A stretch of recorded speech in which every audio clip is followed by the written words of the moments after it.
밥그릇 올려놓은 것처럼 티가 난다. 할머니가 되면 보기 흉하다. 오히려 그 티가 나는 그 느낌을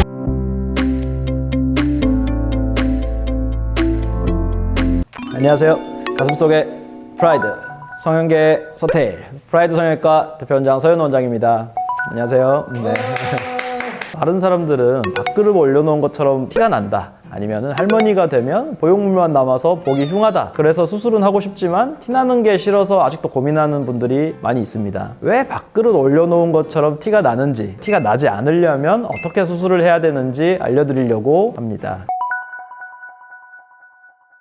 티가 난다는 것은 촉감적으로나 아니면 육안적으로나 이제 보인다는 거잖아요. 이제 내 흉곽 위에 드러난다는 건데, 이제 이런 현상이 생기는 이제 이유들이 있죠. 이제 첫 번째는 수술 방법의 선택이 잘못되었을 때, 살이 없고 마른 사람들이 이제 수술을 할 경우에 그걸 싸고 있는 조직들이 굉장히 얇은 거거든요. 뭐 피부, 지방, 근육, 세층이 있지만 최대한 이 조직들을 이용을 해가지고 보형물을 싸줘야 되는데, 근육 위에 보형물을 놓는다든지 피부 가까이에 위치하게 이제 아래쪽이라든지 가쪽이라든지 이런 박리가 굉장히 얇게 된다든지 이제 이런 경우에 이제 보형물이 티가 날 수가 있습니다. 오히려 그 티가 나는 그 느낌을 좋아하시는 분들이 조금 있어요. 방송이라든지 인플루언서라든지 보여지는 게 중요하신 분들은 오히려 그 티가 나는 느낌을 또 이야기를 하시는 분들이 있더라고요. 근데 이제 대부분은 이제 가능하면 그것을 이제 커버할 수 있도록 박리하는 층을 최대한 조직층을 좀 두껍게 보형물을 가장 안쪽에 넣을 수 있도록 우리가 디자인을 하게 되죠. 그리고 이제 두 번째는 이제 보형물을 어떻게 선택을 하는가, 당연한 문제겠지만 이제 보형물이 커지면 커질수록 그 위를 싸고 있는데 피부는 점점점 얇아지니까 보형물의 느낌이 더 날 수밖에 없습니다. 보형물을 또 너무 큰 것을 이제 사용하지 않아야 된다. 세 번째는 수술은 잘 했고 처음에는 이제 보형물에 티가 안 났어요. 근데 지나면서 다이어트를 엄청나게 해요. 10kg, 20kg 내가 살을 뺀다든지 수술 초기에 물리적으로 엄청 압박을 준다거나 위치를 우리가 막 엄청나게 무리하게 좀 모으려고 한다거나 이제 이런 경우에 그러면 보형물이 이제 움직일 수가 있거든요. 그리고 또 근육 안쪽에 있어가지고 우리가 근육의 움직임에 따라서 이제 보형물이 보이는 경우도 있거든요. 보형물이 작으면 티가 나지 않아요? 근데 사실 대체적으로는 그래요. 왜냐면은 아까도 말했지만 보형물이 작으면 내 조직은 또 더 충분하다는 거거든요. 보형물이 커질수록 피부가 얇아진다는 거는 맞으니까. 근데 이제 작다고 다 티가 안 나는 건 아니죠. 작은 거를 쓰면은 안쪽을 채우기는 조금 이제 힘드니까 이제 그거는 이제 상담할 때 먼저 이야기를 이제 했어야죠. 어쨌든 작다고 다 자연스러운 거는 이제 대체로는 맞지만 무조건은 아니다. 마르면 티가 날 수밖에 없나요?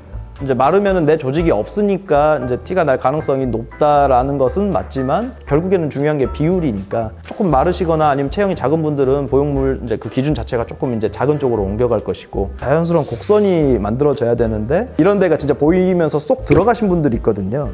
그러니까 이제 이런 분들이 여기가 조금 티가 나기가 쉬워요. 그래서 우리가 박리를 할 때 넘어가는 박리를 해야 돼요. 근데 그거를 잘해줘야 되거든요. Y자냐 I자냐 이제 그런 얘기를 하잖아요. Y자가 되는 게 여기가 이제 박리가 안 되면 갑자기 붙어 있다가 갑자기 어느 순간 볼륨이 딱 시작되니까 이제 라인이 이제 이렇게 들어오기 시작하는 거죠. 그걸 피하려면은 이제 여기 박리를 잘해야 된다. 그리고 이제 수술할 때 최대한 내 조직을 위에 올려놓는 게 중요하니까 근육 아래 평면이 필요할 것이고 거기에 이제 아래쪽 모양을 이쁘게 하기 위해서 이제 이중평면. 사실은 우리나라 분들은 대체로는 다 그렇게 사용합니다. 왜냐면은 조직이 좀 적거든요. 한 80% 정도는 근육하 플러스 이제 이중평면 한 85%, 90% 정도. 그리고 근막하 혹은 이제 유선하로 할 수 있는 분들은 좀 조직이 어느 정도 있어야 돼요. 혹은 이제 운동선수들. 근육 운동을 많이 하시는 분들은 덜 영향을 받기 위해서 이제 근막하나 유선하로 하거든요.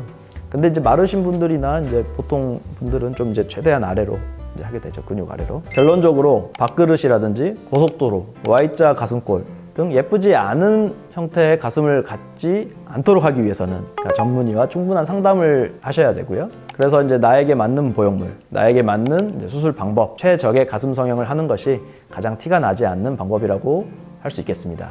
더 궁금한 사항이 있으시면 밑에 댓글로 달아주시거나 병원에 전화 혹은 내원해 주시면 친절하게 상담을 해드리겠습니다. 가슴속의 프라이드 서현우 원장이었습니다. 감사합니다.